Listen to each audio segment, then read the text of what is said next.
abonné leen tey aimé tey partagé vidéo yi.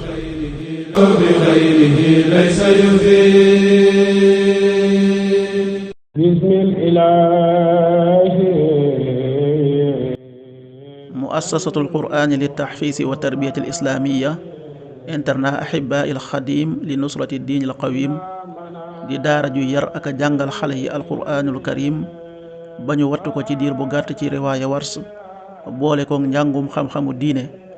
Touba Ndindi yoonu Ndibooji ci njiital sëñ daara Moustapha Seck. mën ngeen koo jokk ci 78 581 93 88 78 581 93 88 76 498 48 19.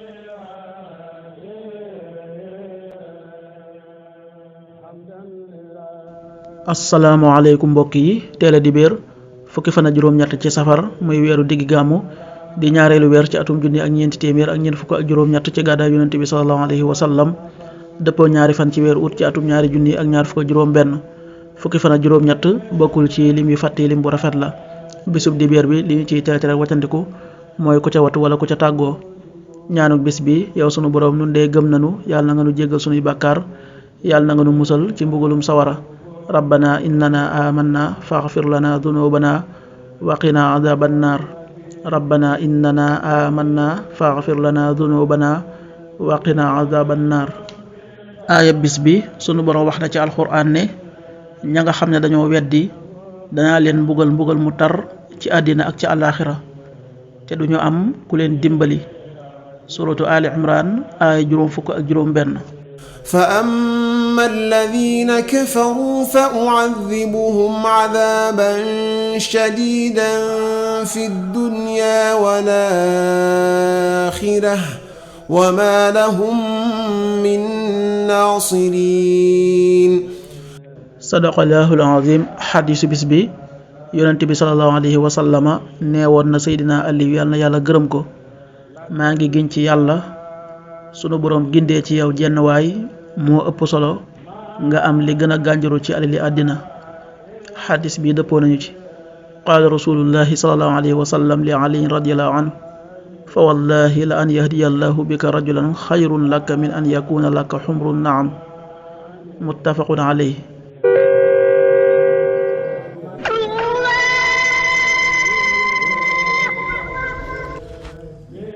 waxtu julli yi suba waxtoom dana tàbbi 5h37 juróomi waxtu yu tegal fanweeri simili ak juróom-ñaar. tisbaar 13h40 benn waxtu wu tegal ñeent fukki simili. takkusaan 16h40 ñeenti waxtu yu tegal ñeent fukki simili. timis 19h36 juróom-ñaari waxtu yu tegal fanweeri simili ak juróom-benn. gee 20h47 juróom-ñetti waxtu yu tegal ñeent fukki simili ak juróom-ñaar. loolu mooy waxtu julli yi ci Touba ak li ko wër. bu fekkee nekkoo Touba soo ko féetee penku ñaar fukk ak juróom-ñaari kilomètre ju ne wàññil benn simili. soo ko féetee sowwu ñaar fukk ak juróom-ñaari kilomètre ju ne yokkal benn simili. soo ko féetee Saalum wala Gànnaar téeméeri kilomètre ju ne yokkal benn simili. jant bi dana fenk 6h52 juróom benn waxtu yu tegal juróom fukki simili ak ñaar. di so 19h32 juróom-ñaari waxtu yu tegal fanweeri simili ak ñaar. yàlla na nu yàlla nangul te nangul leen amin. kafe Touba Ndanaan di kafe gu set te sell te wóor. am na juróomi xeeti kafe gu ànd ak jar, kafe kese gu raxul dara, ak kafe gu ànd ak jar ak xorom polle, ak kafe gu ànd ak poobar, ak kafe gu ànd ak jinjeer.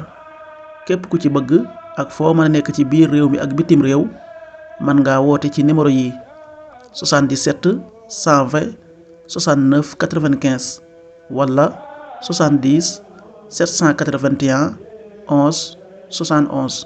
kafe Ndaanaan di kafe Touba original gu raxul dara moo doon ànd ak yéen seen arminaatu bis bi.